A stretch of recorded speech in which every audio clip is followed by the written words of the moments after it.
Alors, là, je vais vous faire voir comment faire des poires sans en avoir l'air. En fait, c'est comment faire n'importe quoi sans se mettre la pression. Et le secret, c'est de commencer par barioler son image. Comme ça, on n'a pas la pression, c'est déjà raté. Donc, je mets des couleurs, un peu n'importe où, n'importe comment, là où j'ai envie, en fait, tout simplement. Là, je m'aperçois que mon pinceau est un petit peu trop liquide. Euh, et donc, la couleur que je mets, il va y avoir beaucoup d'eau et pas assez de couleur. Donc là, je sèche mon pinceau, vous ne le voyez pas, mais je vous l'explique, avec du sopalin, et puis je vais revenir en mettant d'autres couleurs, et ça va mieux se passer. J'en profite pour vous parler de la palette que vous voyez. Euh, la palette, c'est en fait un bac à glaçons hermétique. Vous voyez le couvercle hermétique en haut, que j'ai recyclé en mettant de la peinture acrylique. Et dès que je referme ma peinture, et ben, comme il n'y a plus d'air, elle ne sèche pas. Euh, pour l'aider à ne pas sécher, j'ai mis dans le coin en haut à droite, j'ai mis un bout de sopalin que j'ai humidifié en le trempant dans l'eau et puis en l'essorant. Et du coup, la peinture, elle ne sèche pas, elle peut tenir pratiquement 2 ans sans sécher. Alors, certaines couleurs vont avoir tendance à plus sécher que d'autres, et certaines couleurs vont avoir tendance à moisir. Voilà. Mais en gros, ça vous permet de transporter votre couleur un peu partout, notamment en plein air, sans avoir plein de tubes et sans que ça sèche. Donc c'est plutôt pratique. Pendant que je vous parle de ma palette, j'en ai profité pour barbouiller un petit peu tout. Vous avez vu que c'est franchement un barbouillage, ça n'a pas forcément du sens. Voilà, et une fois que j'ai barbouillé, j'ai attendu que ça sèche, et puis à ce moment-là, je vais détourer mes objets. Donc j'ai détouré en disant, bah tiens, il va y avoir une poire couchée. Oh bah tiens, s'il y avait une poire debout, ce serait mieux. Oh bah tiens, je vais faire une pomme. Et je détourne avec une seule couleur, on pourrait le faire avec plusieurs couleurs. L'important, c'est de détourer avec une valeur différente. Et donc là, je détourne avec quelque chose de très très clair. Et comme c'est très très clair, on va voir bien la différence. Et du coup, on voit ma poire, ma pomme et mon autre poire. Alors, qui sont très bariolés, qui sont pas du tout d'une couleur naturelle, mais voilà, on les voit. Et je fais bien attention en haut de ne pas trop mettre de bleu pour faire ressortir un petit peu les couleurs du fond, parce que sinon c'était pas la peine. Là, je vais tenter de faire une différence entre le bord de la table et puis le fond. Et donc simplement j'ai mis du bleu plus sombre, et comme il y a déjà plein de blanc sur mon pinceau et sur la toile, ça va juste faire une petite différence subtile entre le fond et la forme. Quand j'ai fait ça, je rentre plus dans la forme de ma poire, donc je fais l'éclair, puis je renforcerai les sombres selon. Et pour faire l'éclair, je mets simplement des petits coups de pinceau. Vous avez vu que j'ai un pinceau a priori beaucoup trop gros, mais c'est fait exprès.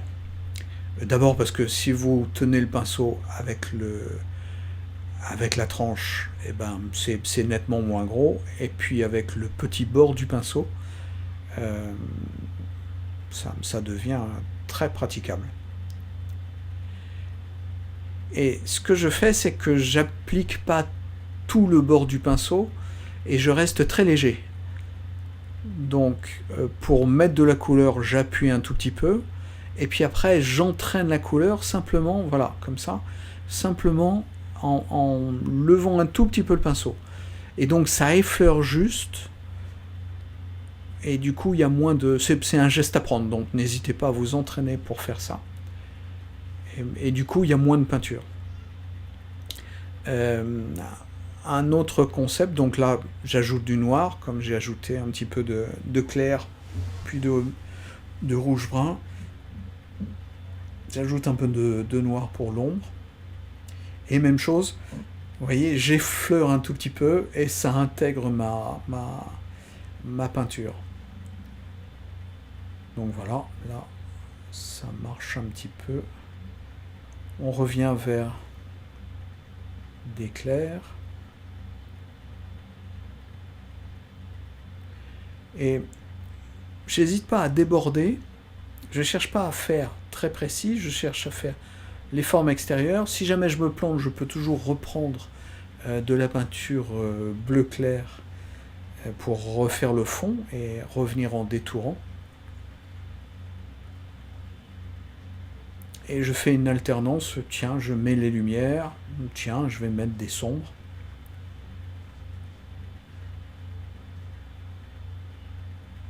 Donc là, je fais des sombres. Je me dis, il faudrait que ce soit un petit peu plus sombre par là. Et je sculpte petit à petit ma pomme.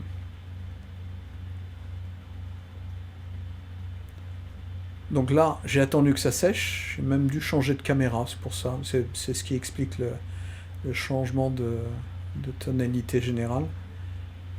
Et là, j'ai fait l'éclair, je fais un petit peu les sombres, et je fais juste les rehauts de lumière. Vous avez vu que j'ai pris un pinceau plus petit, parce qu'on va plus dans le détail. Là, je fais la queue de la poire. Là aussi, je fais un bout de queue de poire, et puis toujours les rehauts. Et vous avez vu qu'à chaque fois, je pose un peu la couleur, et puis j'étire, et quand j'étire, j'effleure juste voilà, comme ça. Et puis,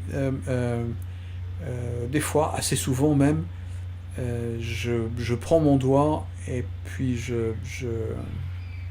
j'en profite pour faire diffuser la couleur. Alors je pourrais utiliser un autre pinceau à portée de main, mais justement, il n'est pas à portée de main, donc j'utilise mon doigt, c'est aussi bien. Donc là, on va repartir dans le sombre. À chaque fois, on jongle entre le clair et le sombre. Et le but du jeu, c'est de ne pas passer trop de temps, c'est de juste donner assez de volume aux objets et pas trop chercher à préciser. Parce que ce qui fait une peinture, c'est la lumière et le volume.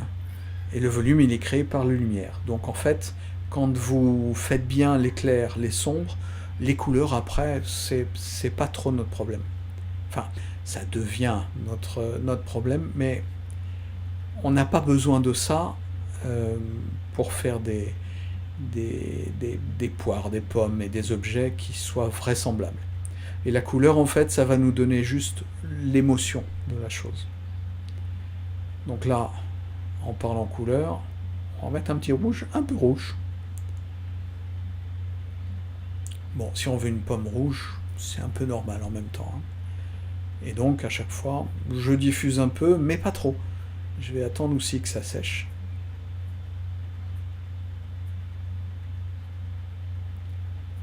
Et puis, du coup, je vais renforcer sans doute un petit peu les sombres dans le bas de la pomme pour découper un petit peu la poire et notamment la queue de la poire sur la pomme.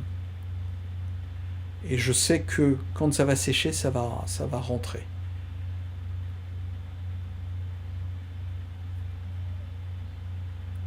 Là aussi, c'est important. Je mets un petit peu de bleu et j'assombris parce que du coup, on voit le volume. Voilà, c'est pratiquement fini. Je crois que la vidéo s'arrête avant que ce soit vraiment fini, mais on a fait le plus gros là. Ok ?